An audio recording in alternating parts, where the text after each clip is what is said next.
Assalamualaikum warahmatullahi wabarakatuh.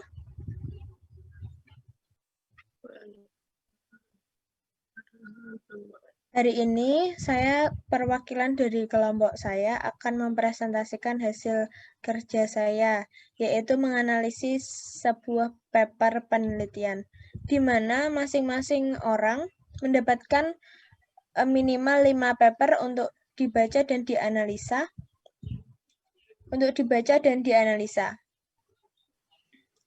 Sebelum saya mulai, saya akan perkenalkan anggota dari kelompok saya. Yang pertama ada saya sendiri, Dia Indri Kusuma, dengan NIM G211190056. Yang kedua ada Uli Zahdiatun Nur dengan NIM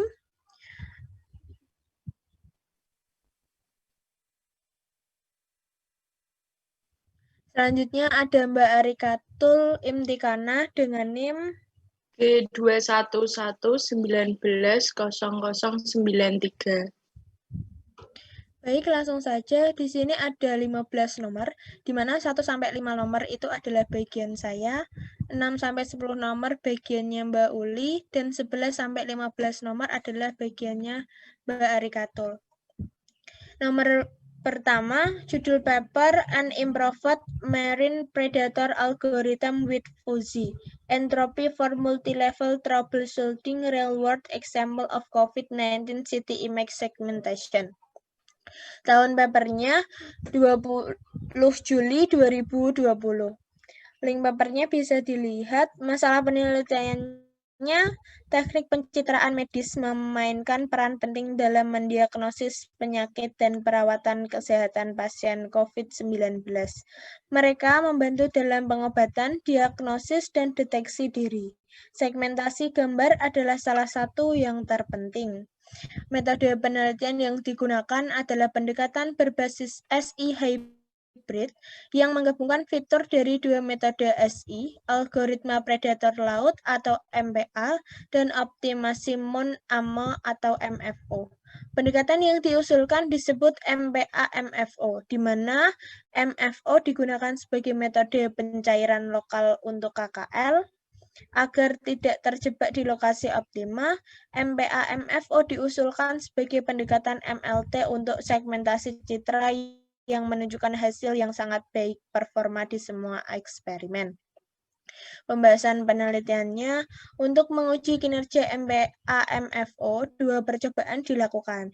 Yang pertama adalah mengelompokkan 10 gambar skala abu-abu alami. Eksperimen kedua menguji MPA-MFO aplikasi dunia nyata seperti gambar COVID-19. Oleh karena itu, 13 gambar CT digunakan menguji kinerja MPA-MFO. Selain itu, perbandingan ekstensif dengan beberapa metode SI telah dilakukan untuk memeriksa kualitas dan kinerja MPA-MFO. Hasil percobaan keseluruhan mengkonfirmasi bahwa MPA-MFO adalah pendekatan MLT efisien yang menyetujui keunggulannya atas adanya metode. Kesimpulannya, MPA-MFO dievaluasi dengan gambar yang berbeda, termasuk gambar CT dari coronavirus baru atau COVID-19, dan itu menunjukkan performanya bagus dan stabil di semua tes. Lebih dari itu, ekstensif perbandingan diterapkan untuk menyetujui keunggulan MPA-MFO yang diusulkan melalui beberapa metode yang ada. Hasil evaluasi menunjukkan bahwa MPA-MFO mengunggah metode lain dalam hal SSIM, ESR, dan nilai kesesuaian. Secara keseluruhan, MPA-MFO yang mempunyai kinerja yang tinggi. Selanjutnya, nomor 2.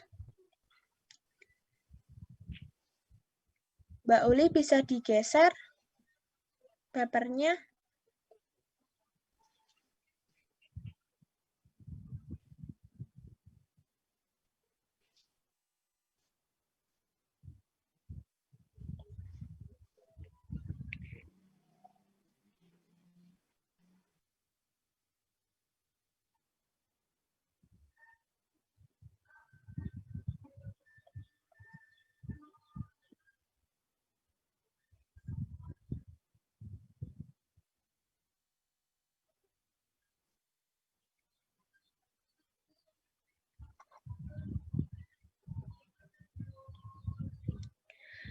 Selanjutnya nomor 2 ada GSA Dinsonet One-to-One COVID-19, a hybrid deep learning architecture for the diagnosis of COVID-19 disease based on gravitational search optimization algorithm. Tahun papernya 9 April 2020. Masalah penelitiannya, GSA Dinsonet One-to-One yang dapat digunakan untuk mendiagnosis COVID-19 kasus melalui gambar Roxanne dada. Metode penelitiannya menggunakan pengoptimalan algoritma.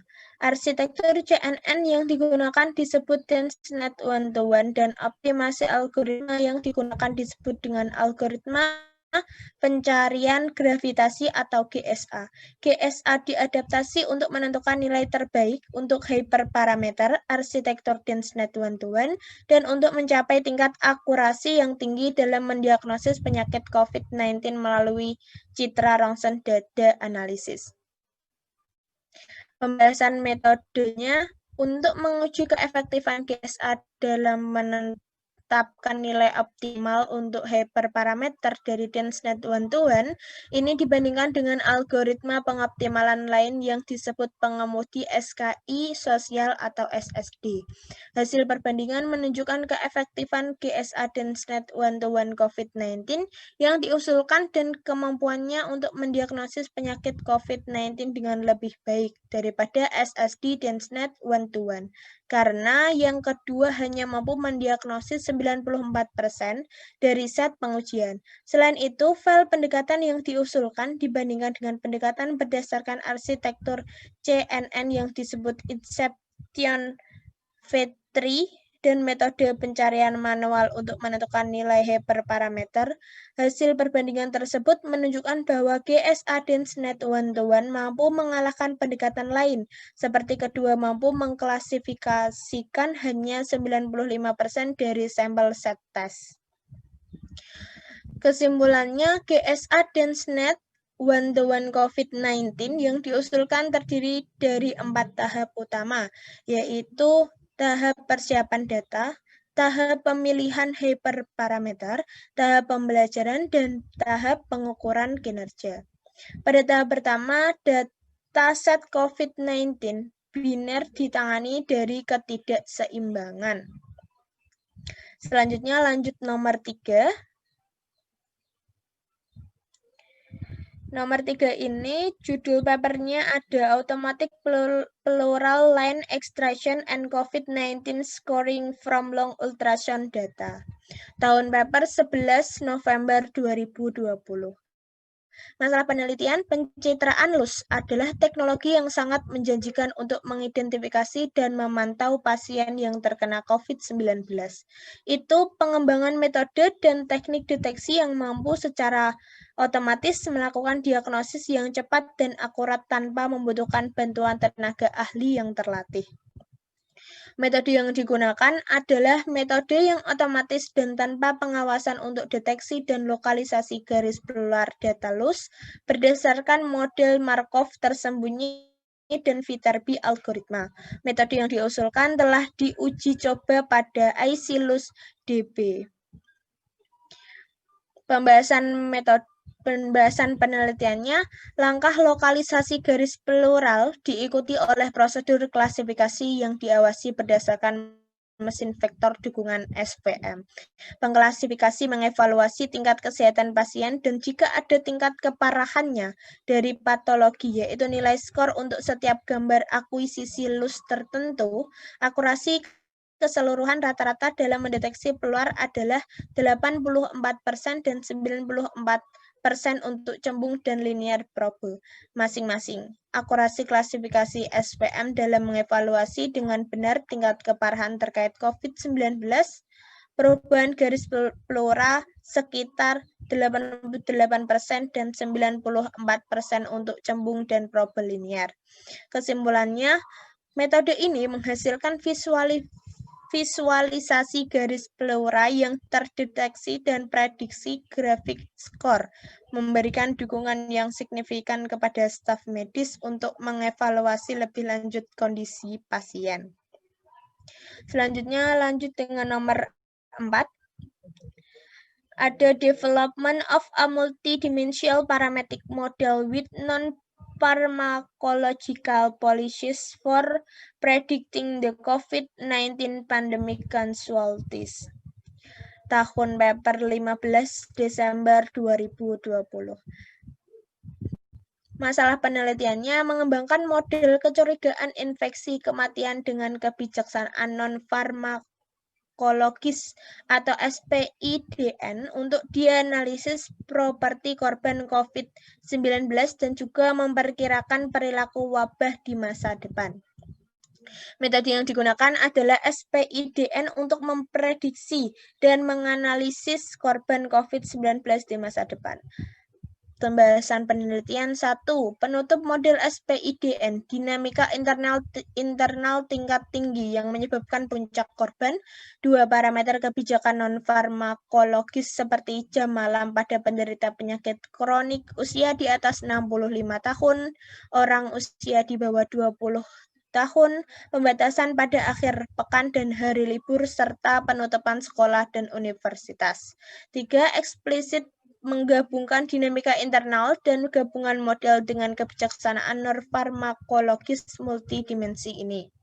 Kesimpulannya, dengan menggunakan metode SPIDN, otoritas negara dan dapat merencanakan tindakan baru terhadap virus dalam jangka pendek, menengah, panjang, dan memperbarui regulasi mereka di bidang ekonomi, travel, dan sistem kesehatan. Selanjutnya lanjut nomor 5. Ada Diagnosis of Coronavirus Disease 2019 COVID-19 Surveillance using C45 algorithm. Tahun paper 1 Maret 2020. Masalah penelitiannya, terdapat kesulitan dalam melaksanakan surveillance, deteksi dini, pelacakan kontak, pencegahan dan pengendalian infeksi, serta komunikasi resiko maupun pemberdayaan masyarakat. Hal ini disebabkan kurangnya penerapan dan pengujian suatu metode kecerdasan buatan pada diagnosa COVID-19 yang dapat dimanfaatkan secara publik. Metode penelitian yang digunakan adalah melakukan diagnosa dari kategori surveillance yang meliputi PDP, ODP, dan OTG menggunakan algoritma C45. Pembahasan penelitian. Penelitian ini bertujuan untuk membahas lebih lanjut diagnosis dini kategori surveillance COVID-19 untuk masyarakat umum di Indonesia. Kategori surveillance ini termasuk pasien di bawah supervisi atau pasien dalam pengawasan atau PDP, orang dalam pemantauan atau ODP, dan orang tanpa gejala atau OTG. Sedangkan metode yang akan digunakan adalah algoritma C45 untuk melakukan diagnosa divisi operasional yang diklasifikasikan dari penyakit coronavirus atau COVID-19. Algoritma ini digunakan untuk memodelkan pohon keputusan dari kategori surveillance COVID-19. Kesimpulannya, hasil penelitian menunjukkan bahwa diagnosa terhadap kategori surveillance COVID-19 menggunakan algoritma C45 berhasil dimodelkan menjadi sebuah pohon keputusan dengan klasifikasi PDP, ODP, dan OTG. Kemudian proses pengujian pada confusion matrix dengan 3 kelas menghasilkan tingkat akurasi sebesar 92,86% yang termasuk ke dalam klasifikasi unggulan atau sangat baik. Selanjutnya nomor 6 sampai dengan 10 akan dibacakan oleh Mbak Uli. Pada waktu dan tempat saya persilahkan. Yaitu berjudul Implementasi Algoritma Naive untuk memprediksi tingkat penyebaran COVID-19 di Indonesia. Tahun paper yaitu tahun 2020. Untuk masalah penelitiannya yaitu memerlukan langkah antisipasi terhadap pandemi COVID-19 dengan memprediksi tingkat penyebaran COVID-19 terutama di Indonesia. Untuk metode penelitian yang diterapkan pada penelitian ini ialah analisis masalah dan studi literatur, pengumpulan data, dan implementasi. Penerapan metode Knifebase diharapkan mampu memprediksi tingkat penyebaran COVID-19 di Indonesia. Pembahasannya yaitu Knifebase didasarkan pada asumsi penyederhanaan bahwa nilai atribut secara kondisional saling bebas jika diberikan nilai output. Dengan kata lain, diberikan nilai output probabilitas mengamati secara bersama adalah produk dari probabilitas individu. Dilihat dari nilai probabilitas tersebut, akan diuji data sebanyak 33 data dan diselesaikan dengan menggunakan tools WK, sehingga dihasilkan hasil klasifikasi dari kasus COVID-19 per provinsi di Indonesia, di mana dari 33 data kasus COVID-19 per provinsi, ada sebanyak 16 data kasus COVID-19 per provinsi berhasil diklasifikasikan dengan benar dan sebanyak 17 data kasus COVID-19 per provinsi tidak berhasil diklasifikasikan dengan benar.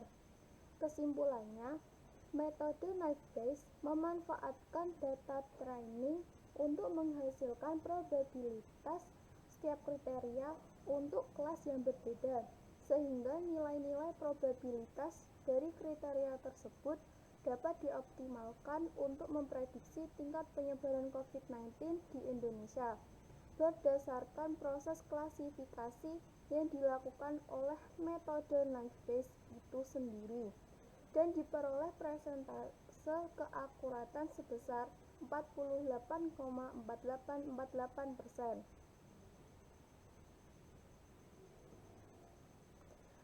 Selanjutnya, judul paper yaitu analisis algoritma K-methods clustering dalam pengelompokan penyebaran COVID-19 di Indonesia.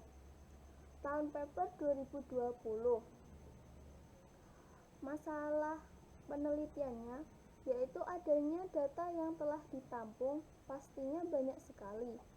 Dari data tersebut dapat dilihat pola-pola penentuan pengelompokan penyebaran COVID-19 dilakukan berdasarkan nilai tes. Metode penelitian ini menggunakan metode K-methods agar dapat diketahui pola pemilihan penentuan pengelompokan penyebaran COVID-19 bagi masyarakat.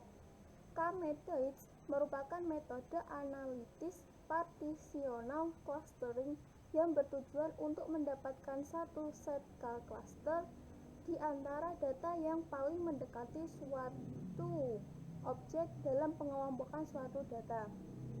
Pembahasannya, pada proses yang akan dilakukan pada algoritma K-methods dengan memasukkan jumlah data yang dibutuhkan dalam proses untuk menentukan jumlah clustering, diikuti dengan proses perhitungan seluruh di jaringan K-methods, yang pada hasil akhirnya akan menampilkan grafik plottingnya di dalam sebuah hasil perhitungan di RapidMiner 5.3.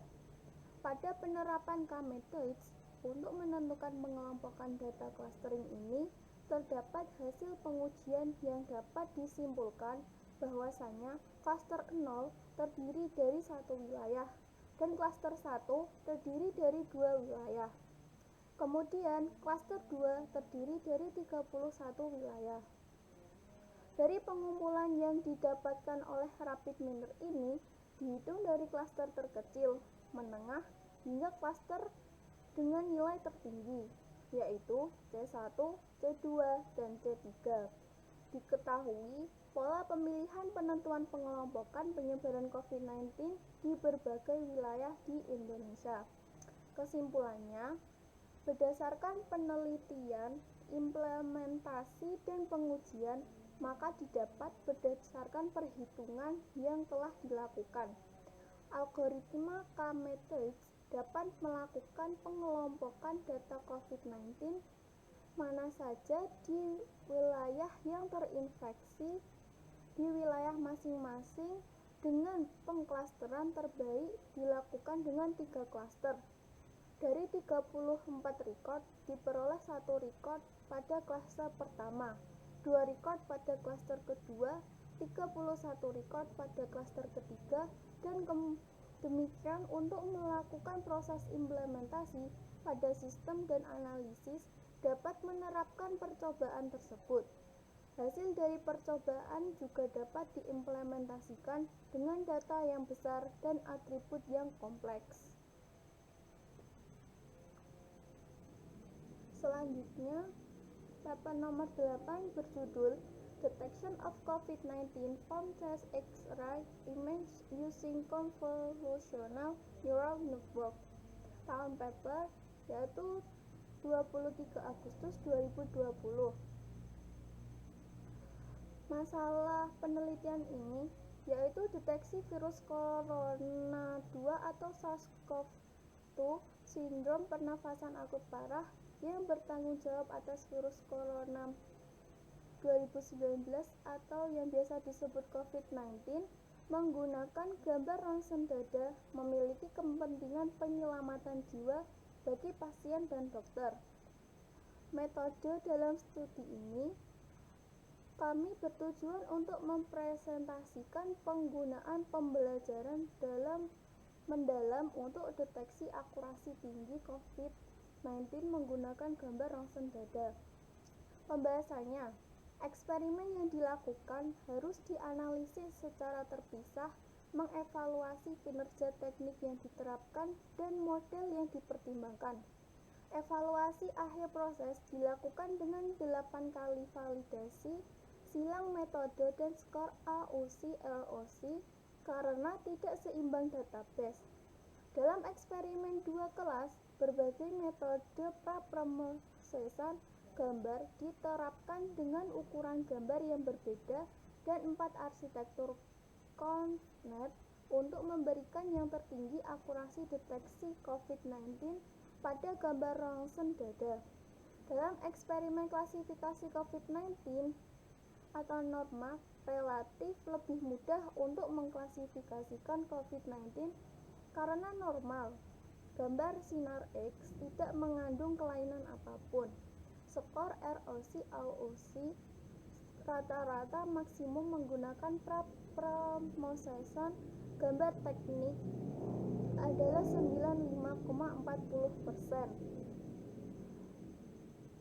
Dengan CONNET dan APPN, penggunaan gambar dengan dikurangi dimensi menyebabkan rata-rata skor AUC/ROC dari eksperimen menurun sekitar 5,5%, maka 96,51% dan minim 91,01% dibandingkan dengan percobaan dengan lebih tinggi ukuran.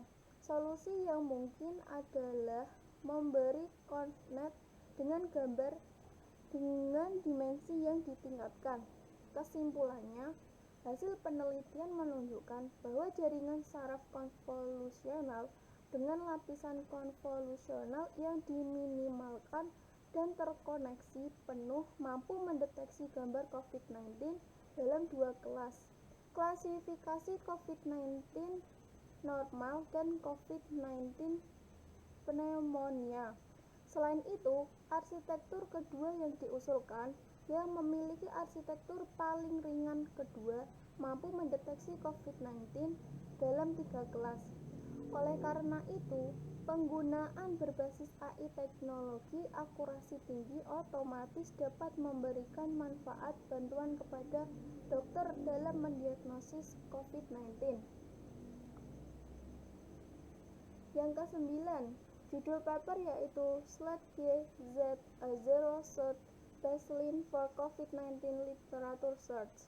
Tahun paper 2020. Masalah penelitiannya, dengan kekhawatiran dunia seputar SARS-CoV-2 ini terjadi berkembangnya literatur ilmiah di virus Dokter, peneliti, dan pembuat kebijakan harus dapat menelusuri artikel ini efektif. Metode dalam paper ini menyajikan algoritma peringkat 0 yang menyesuaikan dengan literatur ilmiah terkait COVID. Pendekatan kami memfilter data pelatihan dari koleksi lain ke bawah untuk query terkait medis menggunakan model pemeringkatan ulang saraf yang telah dilatih sebelumnya pada teks ilmiah atau Skipword dan memfilter koleksi dokumen target. Pembahasannya di sini tercatat bahwa pengaturan eksperimental untuk proses ini berbeda dari utama percobaan, dan penggunaan Spark dan Skipword informasi yang relevan dari putaran 1 sebagai data pelatihan dan Covidex T5 menggunakan query kata kunci gabungan dan pertanyaan bahasa alami. Oleh karena itu, ini metrik kinerja tidak dapat dibandingkan secara langsung untuk lari zero shot kami. Slide Z masih mencapai kinerja yang kompetitif dibandingkan ke model ini. Metode kami bahkan bekerja sama dengan MPID 5 RAN 3 yang dilatih secara langsung tentang penilaian putaran 1. Oleh sejauh ini, pengurangan terbesar adalah pada P-5 yang sepenuhnya relevan, yang berarti bahwa itu bisa mempertimbangkan koleksi dokumen lengkap. Kami mengamati tren serupa untuk BM25 dengan dan tanpa filter 2020. Ini tren juga selaras dengan pengamatan yang kami buat penilaian itu sendiri. Kami menemukan bahwa hanya 16% dari dokumen yang dinilai dari sebelum tahun 2020 dianggap relevan, dengan hanya 5% yang sepenuhnya relevan. Sementara itu, 32% dokumen yang dinilai setelah tahun 2020 adalah dianggap relevan, 19% relevan sepenuhnya. Kesimpulannya, melalui eksperimen dan analisis teks COVID, kami menemukan itu masing-masing komponen pendekatan kami bermanfaat dan itu mengungguli atau sebanding dengan pendekatan yang dilatih atau disetel berdasarkan penilaian track COVID. Pengamatan ini menggarisbawahi pentingnya mempertimbangkan domain dengan benar-benar membangun mesin pencari medis. Kami berharap teknik seperti Slide Z dapat membantu mengatasi global krisis COVID-19. Yang ke-10, judul paper yaitu Incorporation of Deep Machine Learning Algorithm in COVID-19 Disease Diagnosis. Tahun paper 12 Oktober 2020. Masalah penelitian, saat ini setiap manusia terancam oleh penyakit virus corona yang berbahaya, disebut juga penyakit COVID-19. Penyebaran virus corona mempengaruhi perekonomian banyak negara di dunia. Untuk menemukan pasien COVID-19 sejak dini sangat penting untuk menghindari penyebaran dan kerugian bagi masyarakat. Patologi tes dan pemindaian kromatografi atau CT membantu untuk diagnosis COVID-19. Namun, tes ini memiliki kelemahan seperti sejumlah besar positif palsu dan biaya tes ini juga demikian mahal. Metode di sini yaitu Rosen data CQR dapat berguna untuk mendeteksi penyakit ini. Oleh karena itu, dalam pekerjaan ini, gambar CXR digunakan untuk diagnosis pasien yang diduga COVID-19. Teknik pembelajaran mesin modern seperti convolutional neural network. Pembahasannya, ResNet 50 itu jaringan bersama dengan algoritma pengoptimalan RMS Probe untuk metrik panggil kembali dapat mengidentifikasi angka yang lebih besar gambar dengan COVID-19, sedangkan inception V3 dengan metode SGD menunjukkan hasil rata-rata tertinggi di seluruh kelas. Menurut metrik F1, dalam perjalanan penelitian terungkap bahwa untuk mengatasi masalah diagnosa COVID-19 menggunakan gambar X-ray lebih disukai menggunakan jaringan inception bersama dengan algoritma pengoptimalan SGD. Dalam hal ini, nilainya dalam gambar masukan disarankan untuk dikurangi ke kisaran 0,1 dengan penskalaan. Selama eksperimen, model ditingkatkan untuk masalah tersebut, dilatih dan diuji berdasarkan hal berikut arsitektur, yaitu inception, ResNet, dan DenseNet.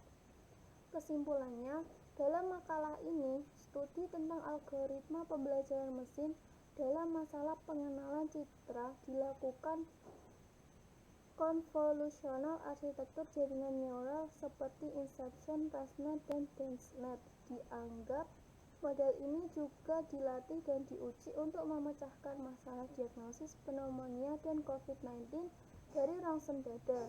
Hasil penelitian menunjukkan bahwa jaringan inception V3 bersama dengan algoritma optimasi SGD lebih baik dalam memecahkan masalah ini. Reduksi awal nilai ke kisaran 0,1 dapat meningkatkan kualitas pelatihan jaringan, memperluas data pelatihan, dan lebih banyak zaman dapat meningkatkan kualitas pengenalan gambar secara signifikan. Baik, terima kasih buat Mbak Uli. Selanjutnya, nomor paper 11 sampai dengan 15 akan dibacakan oleh Mbak Arikatul Imtikana. Silahkan waktu dan tempat saya persilahkan. Untuk paper nomor 11, judul paper Analyzing COVID-19 Virus Based on Enhanced Fragment Biological Local Aligners Using Improved Ion Motion Optimization Algorithm. Tanggal paper 6 Juli 2020. Masalah paper virus SARS-CoV-2 ribuan kasus yang terinfeksi dan meninggal. Jadi sangat penting untuk mengusulkan alat analisis data cerdas yang baru dan menyempurnakan yang ada. FLAT adalah alat analisis data yang digunakan untuk mendeteksi urutan terpanjang dan sebagai alat pelurus yang dapat digunakan untuk menemukan LCCS, virus COVID-19, dan lainnya. Metode yang diusulkan uji untuk menemukan LCCS antara ORFLAP, poliprotein, dan surfaceglicoprotein, COVID-19, dan virus lainnya, dan diukur dengan algoritma SW sebagai acuan. Pembahasannya, dikembangkan peningkatan FLAT berbasis Ion Motion Optimization atau IMO yang dimodifikasi untuk menghasilkan LCCS yang dapat diterima dengan kinerja yang efisien dalam waktu yang wajar.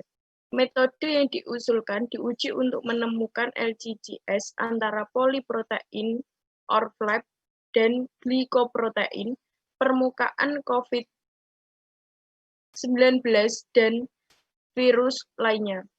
Kriteria pengukuran yang digunakan untuk mengevaluasi kinerja FLAT dijelaskan sebagai berikut.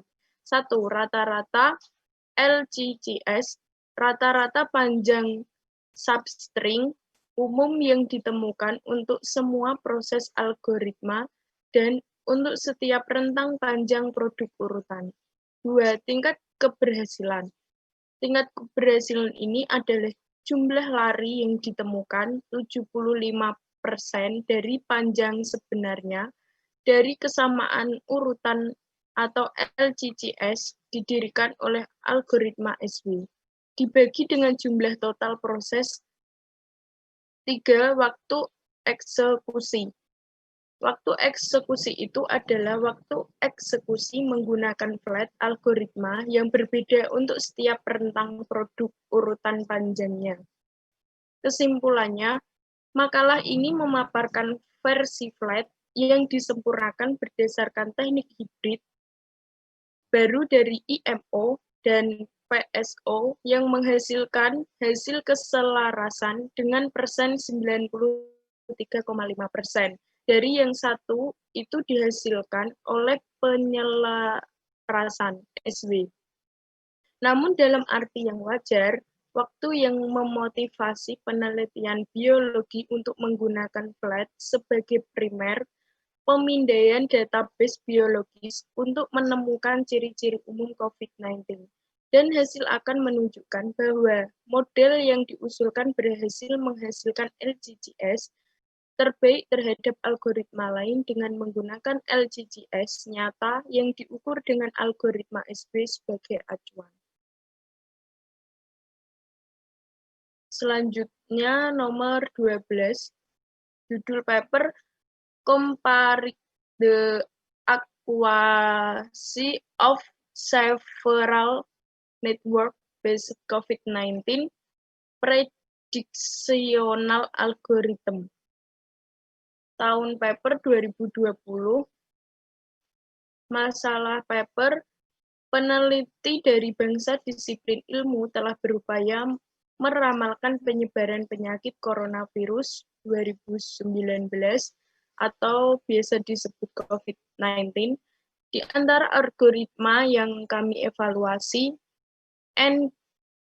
NIPA asli memiliki kinerja terbaik dalam memperkirakan penyebaran COVID-19 di Hubei, Cina, dan di Belanda.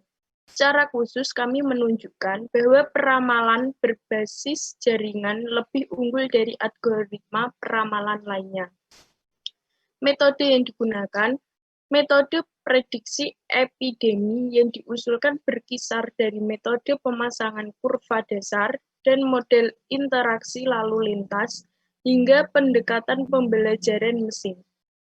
Dengan melakukan pendekatan itu semua, kita akan mendapatkan algoritma prediksi berbasis inferensi jaringan atau biasa disebut NIPA. Pembahasannya menganalisis beragam algoritma ramalan COVID-19 termasuk beberapa modifikasi NIPA. Di antara algoritma yang kami evaluasi, NIPA asli memiliki kinerja terbaik dalam memperkirakan penyebaran COVID-19 di Hubei, Cina, dan di Belanda. Dan secara khusus, kami menunjukkan bahwa peramalan berbasis jaringan lebih unggul dari algoritma peramalan lainnya. Kesimpulan kami membandingkan akurasi prediksi dari 8 algoritma yang dirancang untuk memperkirakan penyebaran COVID-19. Pemasangan kurva sigmoid seperti fungsi logistik memiliki kinerja terburuk di antara metode yang dipertimbangkan. Alasan utama rendahnya akurasi prediksi adalah kesimetrian yang dipaksakan di sekitar puncak epidemi dan kelalaian interaksi antar wilayah. Kurva sigmoid lainnya, seperti fungsi Hill dan fungsi Gompert, berkinerja sedikit lebih baik daripada fungsi logistik, tetapi berkinerja lebih buruk daripada kebanyakan algoritma lainnya. Selanjutnya nomor 13 dengan judul Algorithm for testing COVID-19 focus on use of RT-PCR and high affinity serological testing. A consensus statement from a panel of Latin American experts. Tahun paper 8 September 2020. Masalah paper meningkatkan pemahaman tentang tes yang tersedia untuk mendeteksi COVID-19 sangat penting untuk manajemen pandemi yang efektif. Kami mengusulkan bahwa panel asli multidisiplin dapat menetapkan rekomendasi tentang penggunaan alat diagnostik secara ideal dengan fokus pada tes RT-PCR dan antibodi afinitas tinggi serologis. Metode dengan penerapan alat diagnostik untuk menyediakan algoritma pengujian untuk penggunaan RT-PCR dan tes antibodi afinitas tinggi serologis. Pembahasannya, tes ini dapat diterapkan untuk dugaan hasil RT-PCR negatif palsu dan untuk menentukan respon individu. Penggunaan tes ini juga dapat memberikan kontribusi yang besar terhadap strategi kesehatan masyarakat, seperti screening populasi dan mendukung perancangan vaksinasi. Status serologis untuk antibodi afinitas tinggi, baik IgM dan IgG, harus dilakukan idealnya 21 hari setelah kontak infeksi potensial, mengingat bahwa sebagian besar individu yang terpajan akan mengalami serokonversi. Hasil algoritma yang muncul dalam konsensus penulis tentang pengujian serologis untuk COVID-19 memiliki 3 pengaturan yang berbeda.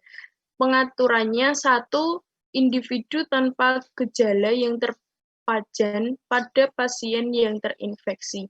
2, tujuan epidemiologis seperti screening paparan virus. 3, individu yang bergejala, yaitu tes RT-PCR yang dilakukan terutama pada sampel usap nasofaring dan orofaringel. Kesimpulannya, pengujian antigen cepat dapat membantu mengurangi penularan lebih lanjut melalui deteksi dini, memungkinkan dimulainya pelacakan kontak dengan cepat atau ICDC 2020. Karena ada korelasi yang kuat antara hasil PCR dan kelayakan kultur virus sehubungan dengan nilai CT. Pedoman dapat diterapkan untuk memberikan rekomendasi yang baik, misalnya memasukkan tes antigen atau penentuan nomor salinan RNA pada self-isolasi petugas kesehatan. Individu yang dikarantina dari daerah berisiko tinggi dan lain-lainnya, parameter klinis, serta infektivitas yang berkepanjangan pada individu dengan gangguan kekebalan perlu diperhitungkan. Pedoman berbasis bukti seperti itu mungkin memberikan dampak sosial yang sangat besar. Selanjutnya nomor 14 dengan judul Diagnosis of Coronavirus Designs 2019 COVID-19 Surveillance Using C4.5 Algorithm. Tahun paper 1 Maret 2020. Masalah paper permasalahan yang harus dibenahi dari penanggulangan wabah tersebut, kurangnya pengetahuan dan kesadaran masyarakat umum dalam melaksanakan pencegahan dan pengendalian COVID-19 merupakan salah satu faktor peningkatan penyebaran virus tersebut di Indonesia. Kemudian terdapat kesulitan dalam melaksanakan surveillance, deteksi dini, pelacakan konteks, pencegahan dan pengendalian infeksi, serta komunikasi risiko maupun pemberdayaan masyarakat. Hal ini disebabkan kurangnya penerapan dan pengujian suatu metode kecerdasan buatan pada diagnosa COVID-19 yang dapat dimanfaatkan secara publik. Metode yang digunakan, tujuan dari penelitian ini yaitu untuk melakukan diagnosa dari kategori surveillance yang meliputi PDP, ODP, dan OTG menggunakan algoritma C4.5.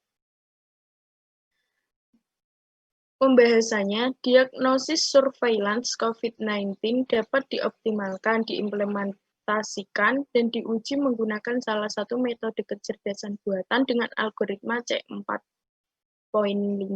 Terdapat penelitian tentang algoritma C4.5 dalam mendiagnosis dan mengklasifikasikan penyakit seperti penelitian analisis rekam medis untuk menemukan pola kelompok penyakit dengan menggunakan algoritma C4.5. Hasil perhitungan algoritma C4.5 mampu menganalisis kecenderungan penyakit yang dialami masyarakat. Metode yang diusulkan menggunakan algoritma C4.5 untuk mengklarifikasikan gejala surveillance COVID-19. Beberapa indikator yang diamati antara lain entropy, information gain, split information, dan gain ratio dalam menentukan simpul dari pohon keputusan. Tujuannya adalah untuk menguji algoritma C4.5 dan menekan akurasi penggunaan matriks konfusi. Kesimpulannya, proses diagnosis kategori surveillance COVID-19 menggunakan algoritma C4.5 menunjukkan bahwa algoritma tersebut mampu melakukan klarifikasi berdasarkan PDP, ODP, dan OTG. Pada pengujian dengan matriks confusion, 3 kelas dari kategori surveillance COVID-19 didapatkan hasil perhitungan akurasi sebesar 0,9286 atau 92,86%. Keakuratan diagnosis ini berada pada kategori klarifikasi sangat baik. Untuk penelitian selanjutnya, algoritma C4.5 dapat dibandingkan dengan algoritma ID3 yang hanya menggunakan nilai entropy dan information gain dalam perhitungannya, atau tanpa split information dan gain ratio.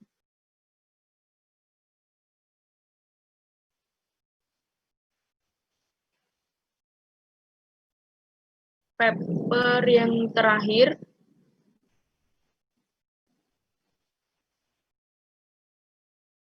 dengan judul The K-Medoid Clustering Method for Learning Application During the COVID-19 Pandemic. Tahun paper 21 September 2020. Masalah paper, pemerintah pusat mengambil kebijakan untuk melakukan social distancing dengan dampak social distancing pada semua kegiatan seperti berdampak pada proses pembelajaran yang biasa berlangsung di kelas berubah menjadi pembelajaran online yang menggunakan beberapa aplikasi pendukung dalam proses pembelajaran pada saat pandemi COVID-19, seperti menggunakan WhatsApp, Moodle, dan Zoom untuk proses pembelajaran. Metode yang digunakan dari ketiga aplikasi yang biasa digunakan mahasiswa dan dosen untuk proses pembelajaran dapat dikelompokkan menggunakan metode K-Medoids yang akan mendapatkan klaster aplikasi yang disukai dan tidak disukai. Pembahasan paper yaitu peneliti mengambil data dari angket yang dibuat dengan Google Form yang dibagikan kepada 100 siswa yang sering melakukan proses pembelajaran dengan ketiga aplikasi tersebut, dapat menghasilkan pengelompokan aplikasi yang disukai dan tidak disukai siswa dalam proses pembelajaran. Dengan melihat kurva level pada gambar 7, ada 2 clustering berwarna merah dan biru. Jika garis kurva ke kanan semakin besar, banyak hal yang tidak disukai dalam aplikasi yang digunakan. Sebaliknya, jika garis dari kurva ke arah kanan berkurang, aplikasi online kurang disukai. Hasil penelitian ini dapat dilihat dari gambar kurva bahwa pembelajaran paling disukai dalam proses pembelajaran selama pandemi COVID-19 menggunakan aplikasi Moodle dan WhatsApp. Dan untuk penggunaan Zoom tidak disukai dalam proses pembelajaran. Kesimpulannya, pada penelitian ini didapatkan hasil bahwa clustering atau pengelompokan yang telah dilakukan pada rapid minor menghasilkan pembelajaran yang paling disukai dalam proses pembelajaran selama pandemi COVID-19 saat ini menggunakan aplikasi Moodle dan WhatsApp. Untuk menggunakan Zoom tidak disukai dalam proses pembelajaran. Untuk penelitian selanjutnya, kita dapat meneliti faktor-faktor yang mempengaruhi penerapan dalam pembelajaran selama pandemi, mana yang paling disukai dan tidak disukai. Terima kasih. Saya serahkan kepada Mbak Dea Indi. Baik, terima kasih Mbak Arigatul Imtikana. Selanjutnya, dari semua paper yang sudah kami baca, ada salah satu paper yang efektif untuk diterapkan pada masa sekarang saat pandemi.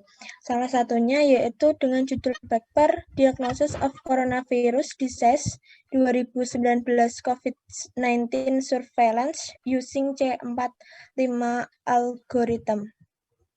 Jadi di paper itu menggunakan metode penelitian diagnosa dari kategori surveillance yang meliputi PDP, ODP, dan OTG menggunakan algoritma C45. Dengan menggunakan metode tersebut, penelitian itu bertujuan untuk membahas lebih lanjut diagnosis dini kategori surveillance COVID-19 untuk masyarakat umum di Indonesia. Kategori surveillance ini termasuk pasien di bawah supervisi atau kategori. Jika semakin cepat pasien tersebut mengetahui dia dalam PDP ataupun ODP dan OTG, semakin cepat juga penanganan yang harus dilakukan dalam pasien tersebut. Jadi sudah jelas bahwa metode yang yang secara efektif dapat digunakan adalah menggunakan algoritma C45. Terima kasih, sekian yang dapat saya sampaikan. Selaku perwakilan dari kelompok saya, kurang lebihnya saya mohon maaf yang besar-besarnya. Video ini dibuat untuk memenuhi tugas ujian akhir semester mata kuliah struktur data yang diampu oleh Bapak Arya Hendrawan selaku dosen. Terima kasih. Wabillahi taufiq wal hidayah. Wassalamualaikum warahmatullahi wabarakatuh. Assalamualaikum warahmatullahi wabarakatuh.